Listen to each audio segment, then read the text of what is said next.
तो भोपाल को जब मैं देखता जी। हूँ, आज के वर्तमान जो स्थिति है भोपाल की, वो मैं और प्रदेशों के मुकाबले हम्म। काफी पिछड़ा हुआ प्रदेश मुझे दिखता है। किस तरह से 22 विधायकों को तोड़ा गया, साम दाम दंड भेद सब करके, और उस वजह से सरकार गिरी थी। हम्म। वरना मैंडेट जो मध्य प्रदेश की जनता है उन्होंने कांग्रेस को दिया था।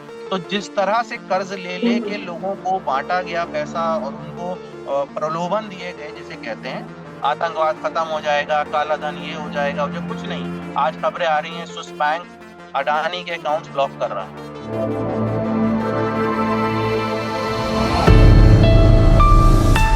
2030 का भारत।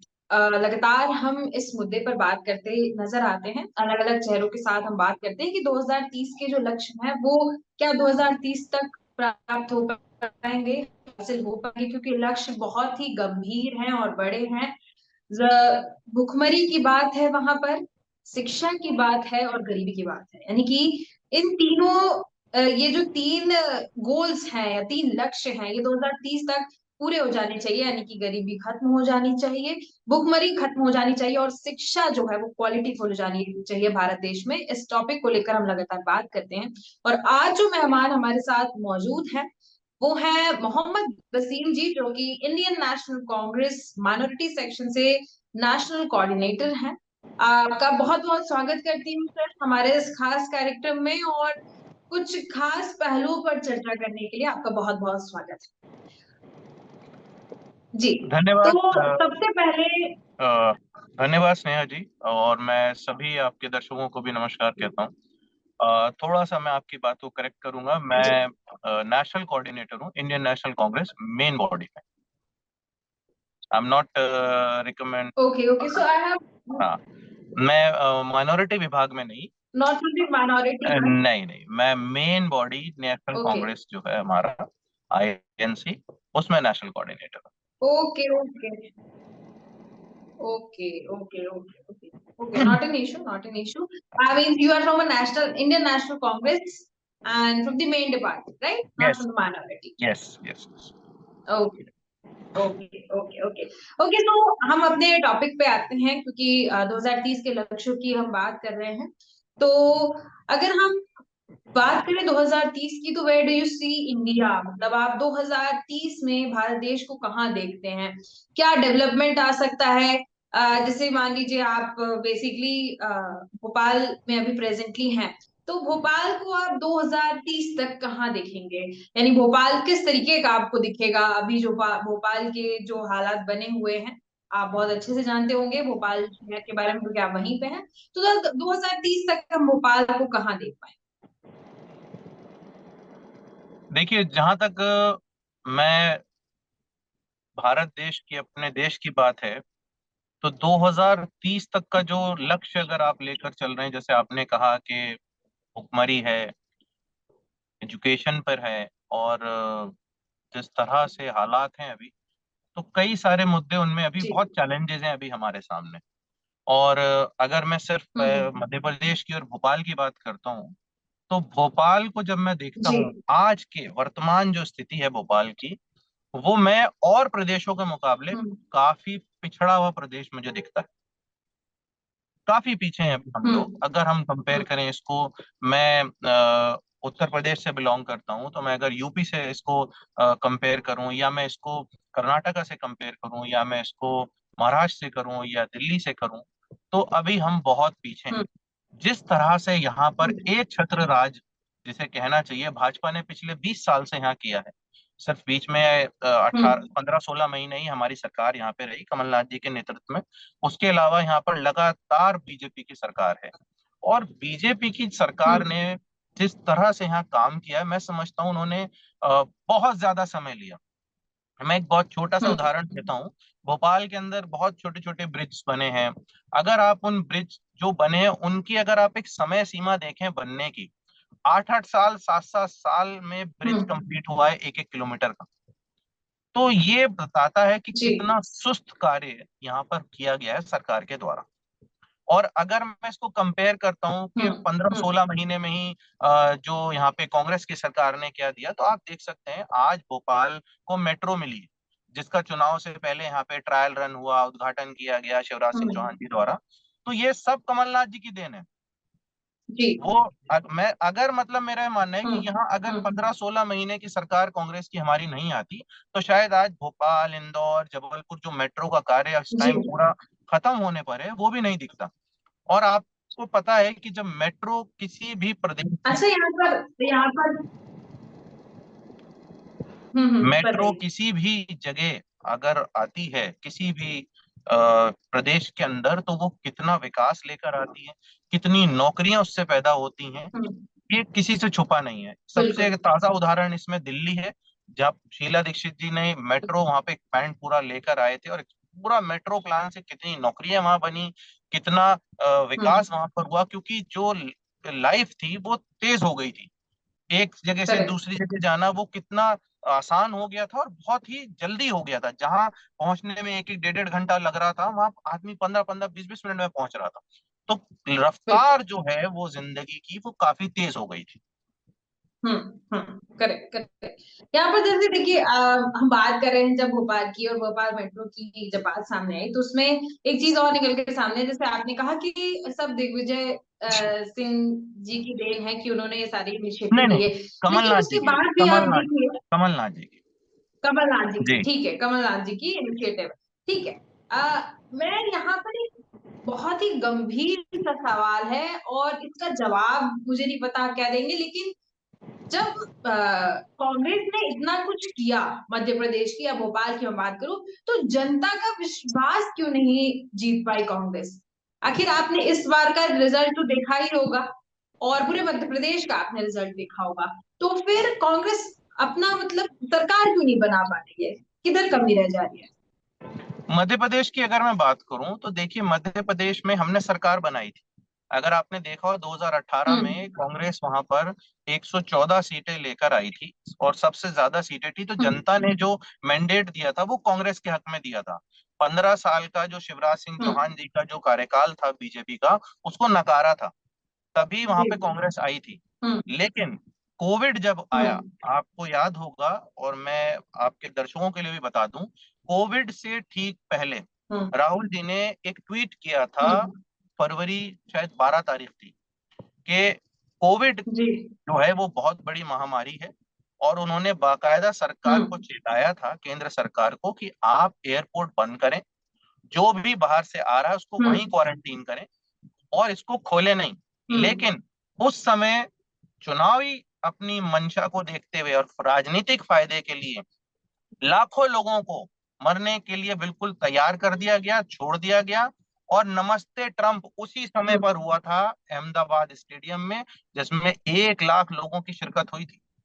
तो ये बहुत बड़ी बात हम्म। थी। प्रधानमंत्री उस टाइम लिट्टी चोखा खा रहे थे, अगर आपको याद हो। और तमाम मंत्रियों ने, जितने भी ट्रोल मंत्री थे बीजेपी के, वो बिल्कुल खुल के राहुल जी की बात है मजाक उड़ा रहे थे। यहाँ तक कि उस समय के जो हेल्थ मिनिस्टर थे, उन्होंने भी मजाक उड़ाया बाकायदा, कि ऐसा कुछ नहीं है, ये सब फालतू हम्म। बातें हैं, घबरा रहे हैं, डरा रहे हैं। ये सब चीजें चलती रही। क्या हुआ उसके बाद? उसके बाद कोविड आया। लेकिन कोविड में फिर कहते रहे कि भैया बंद करिए, लॉकडाउन करिए, लेकिन सरकार गिराने के लिए मध्य प्रदेश की, इन्होंने उसको टाला। हम्म। और तुरंत सरकार गिराते ही इन्होंने तुरंत फिर कोविड हम्म। लॉकडाउन इन्होंने लगाया। तो उस समय पर भी खरीद हम्म। फरोख्त हुई थी, हॉर्स ट्रेडिंग की गई। किस तरह से 22 विधायकों को तोड़ा गया, साम दाम दंड भेद सब करके, और उस वजह से सरकार गिरी थी। हम्म। वरना मैंडेट जो मध्य प्रदेश की जनता है उन्होंने कांग्रेस को दिया था। हाँ, अब आप इस बार के रिजल्ट को लेकर जो आपने बात कही, 15 महीने कमलनाथ जी की सरकार रही, उसमें मेट्रो का रहा हो, हम्म। चाहे जो आपका कन्या योजना में अमाउंट बढ़ाना रहा हो, और ऐसी कई सारी योजनाएं हुई। हम्म। अगर आप नोटिस करें, जो स्टेट हाईवेज थे, मैं खुद ट्रैवल करता था, हम्म। स्टेट हाईवे सालों से बन रहे थे, पूरे ही नहीं हो रहे थे। हम्म। वो उस हम्म। कार्यकाल में पूर्ण हो देखिए, गए। कुल मिलाकर जब सरकार तोड़ने की बात आती है, सरकार गिराने की बात आती है, तो सरकार के अंदर जो लोग हैं, पार्टीज के अंदर जो लोग हैं, उन्हीं की वही जिम्मेदार होते हैं। एंटी इनकम्बेंसी फैक्टर जो कांग्रेस पार्टी में देखा गया है, वो ज्यादा देखा गया है। देखिए, मतलब कहीं ना कहीं आपसी सामंजस्य जो है वो नहीं बैठता है लोगों का। तो इस चीज की कमी जो है वो कांग्रेस पार्टी में देखी गई है। वहीं देखिए, अब उत्तर प्रदेश का देखिए तो भारतीय जनता पार्टी को करारा जवाब मिला है यूपी में। है ना। जैसा कहा गया है कि राम मंदिर को लेकर वोट की बात की गई है या जो भी चीज, तो लोग, लेकिन ये समझ में आया कि जनता यहाँ पर बेवकूफ नहीं है, जनता ने समझा और उसके बाद वहां पर जो भी है वो एक्शन लिया। चलिए हम राजनीति की तरफ ज्यादा बढ़ रहे हैं, थोड़ा सा हम सस्टेनेबल डेवलपमेंट गोल्स की तरफ आ जाते हैं। तो मैं नहीं, ये जानना चाह रही हूँ कि मैं इसमें एक चीज आपसे ऐड ऑन करना चाहूंगा। जो इस बार के चुनाव में जी। जो बीजेपी ने यहाँ मैंडेट मिला है, बीजेपी को जो मैंडेट मिला था हम्म। उसके पीछे कई सारे कारण थे। नंबर एक कारण था शिवराज सिंह चौहान हम्म। जी का चेहरा। और शिवराज सिंह चौहान जी खुद जा हम्म। जाके वोट मांगते थे और कहते थे ये मेरा आखिरी चुनाव है, मैं चला जाऊंगा तो फिर देखना क्या होगा, मैं चला जाऊंगा तो क्या होगा। तो एक इमोशनल फैक्टर था। 15 साल से वो यहाँ पे थे। सेकंड फैक्टर हम्म। बहुत बड़ा था कि चुनावों से ठीक 6 महीने पहले एक लाडली बहन योजना करके भी लाया गया था, जिसके लिए हम्म। कितना करोड़ों का कर्जा लिया केंद्र से। मध्य प्रदेश के ऊपर इस समय कितना कर्जा है, और हर मध्य प्रदेश के निवासी के ऊपर कितना कर्जा है, किसी से छुपा नहीं है। और देश के ऊपर भी, वो भी बिल्कुल। किसी से छुपा नहीं है। तो जिस तरह से कर्ज ले लेके हम्म। लोगों को बांटा गया पैसा और उनको प्रलोभन दिए गए जिसे कहते हैं, तो उसका भी बेनिफिट कहीं हम्म। ना कहीं था। और कुछ गलतियां देखिए हर जगह होती हैं, वो हर पार्टी हम्म। में होंगी, हर स्तर पे होंगी। तो वो भी कहीं ना कहीं कारण थी, लेकिन जो मेजर कारण था वो यही था। तो उस सब की वजह से ही ये सीटें दोबारा इनको जनता ने दिया। और जनता ने कहा नहीं आप आइए, लेकिन बीजेपी ने फिर जनता के साथ जनमत के साथ जो है धोखेबाजी करी। उन्होंने शिवराज सिंह चौहान जी को हटाया और बिल्कुल एक जिसे कहते हैं कि पर्ची वाले सीएम जो मशहूर है, तो पर्ची के हम्म। रूप में जो मुख्यमंत्री निकलता है, वो इन्होंने मध्य प्रदेश के ऊपर जी। थोप दिया। और आज आप देख लीजिए कानून हम्म। व्यवस्था का हाल मध्य प्रदेश में किसी से छुपा नहीं है। किस तरह से चीजें हो रही हैं, किस हम्म। तरह से कानून की धज्जियां उड़ाई जा रही हैं, वो इस समय जनता देख रही है। और मैं लगता है आने वाले चुनाव में इसका जवाब भी मिलेगा। विपक्षी पार्टीज हैं सर, आपके पास तो ढेरों बातें होंगी बोलने के लिए, सरकार को घेरने के लिए आपके पास ढेरों बातें होंगी। कल ही मैंने आपका एक वीडियो देखा जिसमें आपने घेरा था अच्छे से प्रेजेंट मौजूदा सरकार को। मैं यहाँ पर एक चीज जानना चाहती हूँ कि चलिए हम सस्टेनेबल डेवलपमेंट गोल्स की तरफ आ रहे हैं, तो अगर शिक्षा की बात हम लेके चले, मध्य प्रदेश की हम बात करते हैं, तो शिक्षा के क्या हालात आपको नजर आ रहे हैं मध्य प्रदेश में? मैं शिक्षा के लिए ना सर मध्य प्रदेश की बात नहीं करूंगा, मैं शिक्षा के लिए पूरे देश की अपनी बात करूंगा। शिक्षा का जो इस समय स्तर हम्म। है, जो हालात है, वो बहुत खराब है। अगर आप इस समय जाके सरकारी स्कूलों का बिल्कुल। मुआयना करें, तो सरकारी स्कूलों में कोई हम्म। बदलाव 10 सालों में नहीं आया है। इक्का दुक्का कोई हम्म। एक्सेप्शंस हैं, उसके अलावा कुछ नहीं है। सिर्फ पेंटिंग कहीं करा दी गई है, हम्म। रंगाई पुताई करके रील बना दी गई है। तो इसलिए इसको जो कहा जा रहा है सरकार को कि ये एक मंत्री, रील मंत्रालय, रील पे चलने वाली सरकार बन गई है।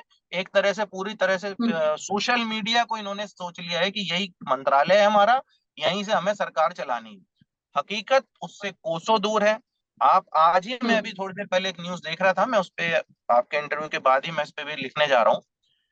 एक मंत्री हैं, वो गए जो मिड डे मील में आलू हम्म। की सब्जी में आलू ढूंढ रहे हैं, आलू नहीं मिला उन्हें, पीला पानी बाल्टी में वो परोसा जा रहा है। शिक्षा के ऊपर जो बात है, तो शिक्षा का स्तर बहुत ज्यादा खराब है। हम्म। और ये पहली सरकार है आजादी के बाद से, जहां तक मेरी जानकारी है, मैं कितना सही हूं कितना नहीं ये हम्म। आप मुझे कर सकते हैं करेक्ट, लेकिन मेरी जानकारी के हिसाब से ये पहली सरकार है बीजेपी की जिसने शिक्षा का बजट घटाया है, रक्षा का बजट हम्म। घटाया है। आज हम्म। तक जितने बजट हुए शिक्षा पे बजट हमेशा बढ़ता रहा, बढ़ाया गया। हम्म। रक्षा पर बजट बढ़ाया गया। लेकिन ये पहली सरकार थी जिसने शिक्षा पे बजट घटाया। तो इसी से पता चलता है कि ये सरकार कितना फोकस है शिक्षा के लिए। देश का जो युवा है, जो बच्चे हैं, उनकी पढ़ाई के लिए, उनके भविष्य के लिए ये कितना सोच रहे हैं, ये इससे पता चल जाता है। इससे आगे आपको कोई डिस्कस करने की मैं यहाँ जरूरत ही नहीं। पर एक और चीज कहूंगी, क्या ऑपोजिशन, भारत देश के ऑपोजिशन की बात करूं, सिर्फ मैं कांग्रेस पार्टी की बात नहीं करूंगी, बाकी ऑपोजिशन पार्टीज की बात करूंगी। तो आपको क्या लग रहा है, ऑपोजिशन पार्टीज भी अपना कर्तव्य सही से निभा रही है क्या? अगर भारतीय जनता पार्टी हर काम में कुछ ना कुछ लैप्स कर जा रही है या गलत करती हुई नजर आ रही है, तो क्या ऑपोजिशन जो है उन पर तथ्यों के साथ कड़े सवाल खड़े कर पा रही है क्या?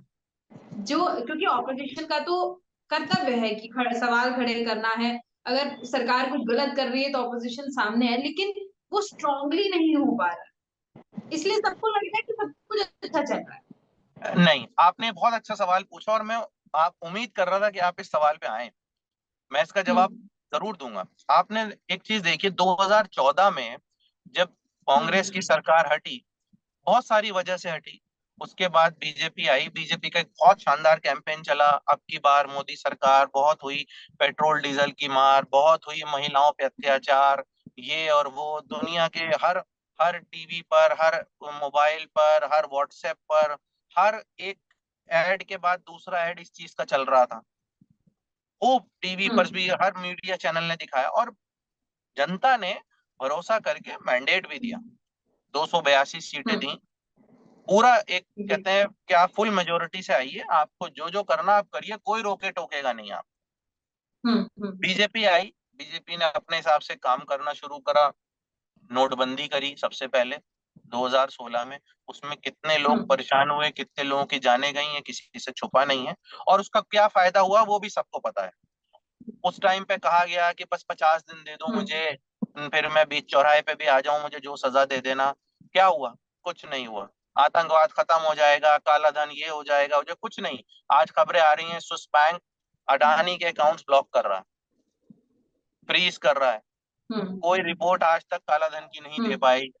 कितने लोग वहां पे पैसा रखे हैं, कितना ब्लैक मनी है, कुछ नहीं। लेकिन इन सब वादों के साथ ये सरकार आई थी। इसके बाद मैं आगे बढ़ता हूँ। फिर आगे बढ़े, जब 19 का आया, 19 में हालत खराब थी, बहुत ज्यादा हालत खराब थी। लेकिन तभी हम्म। बालाकोट हम्म। हुआ। उसके बाद फिर जनता ने इनको दिया कि नहीं, हम विश्वास करते हैं आप पे, आप फिर से एक बार लीजिए। इस बार और ज्यादा हम्म। सीटें दी। जब मेजोरिटी आ जाती है हम्म। तो अपोजिशन कमजोर हो जाता है। इसीलिए कहते हैं कि लोकतंत्र के लिए, एक अच्छे लोकतंत्र के लिए देश में अपोजिशन का मजबूत होना बहुत जरूरी होता है। अगर 2013 बिल्कुल। में, 2013-14 में जो कांग्रेस गई, अगर अपोजिशन मजबूत नहीं होता, कांग्रेस फुल मेजोरिटी में बैठी होती, अपोजिट होता, तो शायद कहानी कुछ और होती। लेकिन ये हम्म। बहुत बड़ा एक, जिसे कहते हैं, एक अच्छी चीज भी है अगर आप सही फैसले ले रहे हो और सही कार्य आप जनता के हित में कर रहे हो तो। लेकिन अगर आप वही हम्म। चीज गलत कर रहे हो, तो ये कहते हैं ना कि वो पुण्य भी पाप बन जाता है, तो ये श्राप साबित हुआ। हम्म। ये बिल्कुल उलट हो गया। बिल्कुल। आपको हम्म। 302 सीटें दी, आपने क्या किया? आपने विपक्ष को ही खत्म करने की ठान ली। लेकिन आपने देखिए वही पर यही बात है मैं कि मैं मैं विपक्ष की विपक्ष पे अगर। ही मैं अपनी बात खत्म कर देता हूँ। विपक्ष के नेताओं हम्म। के खिलाफ आपकी सारी कार्रवाई शुरू हो गई। आपने देखा भैया, हम्म। विपक्ष ही नहीं रखो। जब विपक्ष बचेगा हम्म। नहीं तो कोई आवाज ही नहीं उठाएगा। किसी ने भी आवाज हम्म। उठाई, उसके पास ईडी, सीबीआई, इनकम टैक्स, उठाया जेल में, उठाया जेल में। नहीं, अगर जो नहीं बिल्कुल। जेल जाने को जो दब गए, तो वो उन्होंने भी भाजपा ज्वाइन कर ली, वो वॉशिंग मशीन में धुल गए, और बिल्कुल उनके सारे पाप साफ, एकदम अच्छे। तो विपक्ष की हम्म। आवाज, अब जो आपने कही, आप इस चुनाव के बाद जो 24 का चुनाव घटा है, जिसमें विपक्ष कितना मजबूती से उभरा है और इनको नीचे धकेल दिया है 240 तक। हम्म। अब आप देखिए ये कितने फैसले बिल्कुल। बदल चुके हैं अभी तक। मुझे ऐसा लगता है कि विपक्ष को अगर जनता के हित की सारी बातें जो है विपक्ष के सामने रख के और सरकार को घेरेगा, तो जनता भी विपक्ष के साथ रहेगी। अगर विपक्ष भी वही आरोप प्रत्यारोप की जो ट्रेंड चल रहा है कि इस नेता ने ऐसा बोला तो हम इसको ऐसा बोल दें, अगर ये, तो जनता भी फिर सारी चीजें समझती है, जनता भी अपने पाँव पीछे कर लेगी। लेकिन अगर मुद्दों को लेकर विपक्ष अडिग रहेगा, स्टैंड रहेगा, तो ऑब्वियसली जनता जो है वो साथ में चलेगी। देखिए, जिस पार्टी से मैं आता हूं और जो मेरे नेता है राहुल गांधी जी, अगर आप उनका पूरा इतिहास उठा के देखें, मैं हम्म। पीछे जाना ही नहीं चाहता, आप पिछले 2 वर्षों का इतिहास उठा लें, तो उन्होंने हम्म। केवल मुद्दों की ही बात करी। वह बिल्कुल। व्यक्ति बिल्कुल। वह बिल्कुल। व्यक्ति आने साढ़े वाले चार आने हजार वाले किलोमीटर चुनावों में इस आपको देश उसका का आपको इस उसका देश परिणाम का बिल्कुल साढ़े देखने चार को हजार मिलेगा। किलोमीटर वह व्यक्ति नाप चुका है। हम एक शहर नहीं नाप सकते हम्म। अपना, और नहीं नाप पाए होंगे। तो उसके पास बिल्कुल। इतना, इतनी जानकारी ऐसे हासिल तुलना की। में ऐसे तो सरकार, जो प्रेजेंट मौजूदा सरकार है, वो तो कहती है कि राहुल गांधी ने यात्रा करके क्या कर लिया। देखिए, ऐसे जो पार्टीज होती है अपनी अपनी पॉजिटिव चीजें सामने जरूर रखती नहीं, तो हैं, उसका लेकिन जवाब है, खैर यात्रा अभी मैं करके बात उन्होंने करूंगी क्या हंगर नहीं इंडेक्स। किया। यात्रा करने से उन्हें इस देश नहीं, वो की मैं समझ एक रही एक हूँ। परेशानी का सामना, आज भी वो व्यक्ति सुबह 6 बजे हाँ, हाँ। करनाल में पहुंच गए, जिनका हम्म, लड़का अमेरिका में डंकी के थ्रू वहां पे गया, एडमिट है, परेशान है, हम्म। उसके घर जाके मिल के आए। कोई जरूरत नहीं थी क्या? वहां मुलाकात कर ली थी, बिल्कुल, लेकिन वादा किया था, वादा निभाया। तो एक एक जन तक बिल्कुल, बिल्कुल। पहुंचना, एक एक की परेशानी को सुनना, ये बहुत जरूरी है आज के टाइम में एक नेता के लिए। अगर आपको सरकार हम्म, चलानी है तो आपको लोगों को समझना पड़ेगा, उनसे मिलना पड़ेगा, लोगों की परेशानियां जाननी पड़ेंगी। आप बिना परेशानी जाने कैसे उसका आप सॉल्यूशन करेंगे? कर ही नहीं पाएंगे। तो ये सब काम बिल्कुल। वो कर रहे हैं, क्योंकि जब कल वो सत्ता में आए और उनके हाथ में इस देश की बागडोर आए, तो ये देश देखे कि जो जो परेशानी हमने बताई थी, जो जो परेशानी का जिक्र हमने इस व्यक्ति से किया था, इसने उसका पूरा हम्म, सॉल्यूशन के साथ ये व्यक्ति आज गद्दी पे बैठा है, और इसने वो सॉल्यूशन करके हम्म। दिया है देश को। बिल्कुल, बिल्कुल। यहाँ पर मैं एक और चीज जानना चाहूंगी हंगर इंडेक्स को लेकर, कि जो भारत की अभी मौजूदा स्थिति है भुखमरी को लेकर, उसके बारे में आप क्या कहेंगे? 2030 तक भुखमरी क्या भारत देश से खत्म हो पाएगी? और इसमें मैं एक यानी व्यक्तिगत बताइएगा, पार्टी के नजरिए से मत बताइएगा, कि एक आम इंसान की या फिर आपकी क्या भूमिका इसमें नजर आएगी कि भारत देश के जो लक्ष्य मिले हुए हैं, सतत विकास जो लक्ष्य मिले हुए हैं 2030 तक खत्म करने हैं, इन लक्ष्य को पूरा करना है, तो आम इंसान की और आपकी ऐसी क्या, एक मेरी आपकी क्या ऐसी भूमिका हो सकती है जिससे लक्ष्यों को प्राप्त करने में आसानी? देखिए, मैं, अगर आप बिल्कुल राजनीति से हट के आप मुझसे सवाल करेंगी, तो मैं आपको सबसे पहले कहूंगा कि सबसे पहले जरूरी है, अगर किसी भी देश को भुखमरी अपने देश से हटानी है, तो सबसे पहले वहां रोजगार बहुत जरूरी है।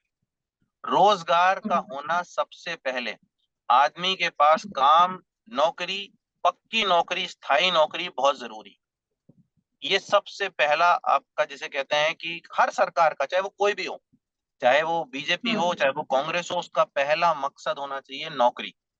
जब नौकरी होगी, हम्म, तो आपके पास रोटी होगी, खाना होगा, आप, तभी आप इस चीज से पार पा पाएंगे। अगर आप, मैं फिर आपको थोड़ा सा हम्म, रिवर्स पीछे लेके जाना चाहूंगा।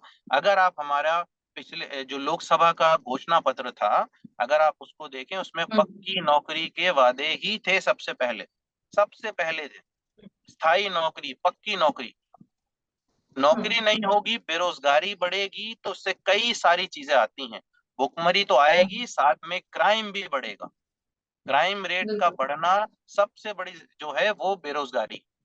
बेरोजगारी वही है खत्म सर, यही होगी। बात आती है कि जब चुनाव का वक्त आता है तो वादे तो कई सारे किए जाते हैं, लेकिन जब निभाने की बात आती है तो बहुत से वादे अधूरे रह जाते हैं, बेसिक बेसिक ही अधूरे रह ये जाते हैं। डिपेंड है, जैसे ये किसानों डिपेंड है की कर्ज सरकार, माफी को देखिए लेकर सरकार सवाल पे उठता है। डिपेंड है। हमने कर्नाटक में जितने वादे किए थे, हमने पूरे किए। हमने तेलंगाना में जितनी गारंटी दी थी, हमने पूरी करी। एक एक गारंटी पूरी कर दी है। हम्म, आज कर्नाटक में आप जाइए, आपको फ्री बस सेवा मिलेगी, आपको महिलाओं के लिए, कोई वो नहीं। इसी तरह तेलंगाना में आप जी, जितने हमने वादे किए, सबसे पहले आप आज से साल भर पीछे चले जाइए, सिलेंडर 1200 रुपए तक पहुंचा दिया था। सबसे पहले 500 रुपए का सिलेंडर हम्म। कांग्रेस की सरकार लाई थी, सबसे पहले अपने राज्यों में करके बिल्कुल, बिल्कुल। दिखाया। मैं उम्मीद करते हैं कि कांग्रेस की सरकार आए और जो चेंजेस आप बता रहे हैं वो सामने देखने को मिले, जनता को उसका लाभ मिले, इसकी हम उम्मीद करते हैं। एक आखिरी सवाल मेरा आपसे रहेगा कि मैं आपकी क्या भूमिका समझ सकती हूँ 2030 के इन लक्ष्यों में आपकी क्या भूमिका हो सकती है? अगर मैं आपको इंडियन नेशनल कांग्रेस से नेशनल कोऑर्डिनेटर के रूप में अगर मैं देखूं, तो आप क्या इसमें अपनी भूमिका निभा सकते देखिए, मेरी भूमिका भूमिका जो है वो हमेशा से रही है कि मैं, जो भी इस देश से जुड़े मुद्दे हैं, जो भी आम जनता के हैं? मुद्दे हैं, उनको मैं समझूं, उनको मैं देखूं, और उनको मैं लोगों तक ज्यादा से ज्यादा पहुंचाऊं। लोगों को पता हम्म, चले कि सच क्या है और झूठ क्या है।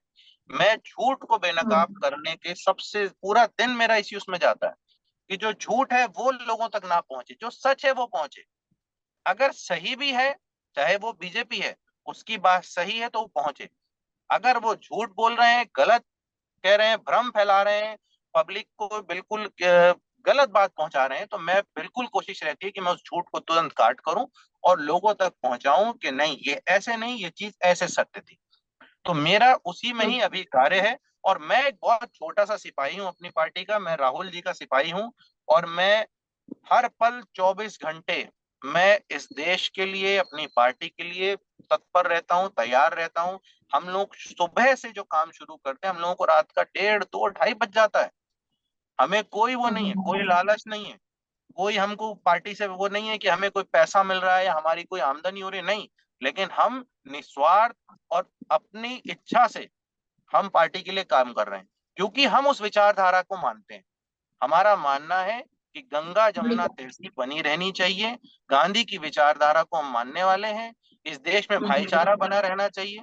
ये सबसे ज्यादा जरूरी है। बिल्कुल, चलिए ठीक है। इस देश को सुई से लेकर हवाई जहाज तक देने वाली जो पार्टी है वो कांग्रेस पार्टी है। आज सर सर उसी हम को अपनी पार्टी आगे बढ़ा की आज पूरी उसी को तारीफ आगे करते हैं बढ़ाया सर। जा रहा है, और सब कुछ नहीं। अपनी अपनी पार्टी की ऐसी तारीफ करते हैं सर, बिल्कुल आप उस पार्टी के हैं ये तो आप। मैं तारीफ नहीं कर रहा हूँ, मैं तो फैक्ट्स बता रहा हूँ आपको। और हाँ सर, बिल्कुल इतिहास इसका गवाह है। और मुझे बिल्कुल जरूरत बिल्कुल। नहीं है कि मैं इस चीज को बोलूं, ये तो आप कहीं से भी, आप किसी भी जनता, इतिहासकार से पता कर दिक्कत सकते हैं। सिर्फ इतनी सी है सर कि पार्टियों की आपस की जो चीजें हैं उसकी वजह से जनता यहाँ पर सारी चीजें भुगतती हुई नजर आती है। खैर अब देखते हैं आगे क्या होता है और क्या सिनेरियो सामने निकल के आते हैं। अभी तो कई जगह पे चुनाव भी चल रहे हैं, वहां के भी हालात देख के समझ में आ जाएगा क्या मैं आपको बता देता हूँ, चीजें मैं सामने आपको आएंगी। चुनाव पहले ही बता देता हूँ, मैं आपको रिजल्ट बता देता हूँ पहले ही। और हम फिर मिलेंगे। बिल्कुल। और जरूर चुनाव के रिजल्ट के आप के दिन नहीं आप नहीं, मुझे बिल्कुल जरूर नहीं। पूछिएगा। चुनाव को लेकर चर्चा आप से हम आप आप कभी हरियाणा करेंगे। हरियाणा में आपको कह रहा हूँ, हरियाणा से बीजेपी साफ है। आप लिख कर रख लीजिए, हरियाणा कांग्रेस आ रही है। जम्मू कश्मीर बिल्कुल से बिल्कुल। भाजपा साफ है, कांग्रेस वहां बिल्कुल सरकार बना कांग्रेस रही है। आए और आने के बाद काम करे, बस हमारी यही आप उम्मीद है कि देखिएगा, आने के बाद बिल्कुल अच्छे काम करे। हरियाणा हाँ फिर बस से इस बस। बार विकास की रफ्तार पकड़ेगा। हम्म। और बिल्कुल हरियाणा हम ठीक है। जीत रहे हैं, हम जम्मू कश्मीर भी जीतने जा रहे हैं। चलिए बिल्कुल बिल्कुल, आपको एडवांस में मैं बधाई देती हूँ। आप जीतने जा रहे हैं तो बहुत बहुत बधाई शुक्रिया। आपको। और बहुत अच्छी बातें आपने बताई, बहुत सी चीजें सामने निकल रही है, स्पेशली मध्य प्रदेश भोपाल की कुछ ऐसी चीजें आपने बताई जो जनता सुनेगी और समझेगी, और जनता में भी अवेयरनेस जो है वो देखने को मिलेगी कि 2030 के लक्ष्य आखिर है क्या और किस तरीके से वो जनता जो है सरकार को कैसे जगा सकती है। ये भी एक महत्वपूर्ण पहलू है। तो बहुत बहुत धन्यवाद सर हमारे साथ जुड़ने के लिए, इस खास चर्चा में हमारे साथ जुड़ने के लिए बहुत बहुत धन्यवाद। बहुत बहुत धन्यवाद, शुक्रिया, थैंक यू।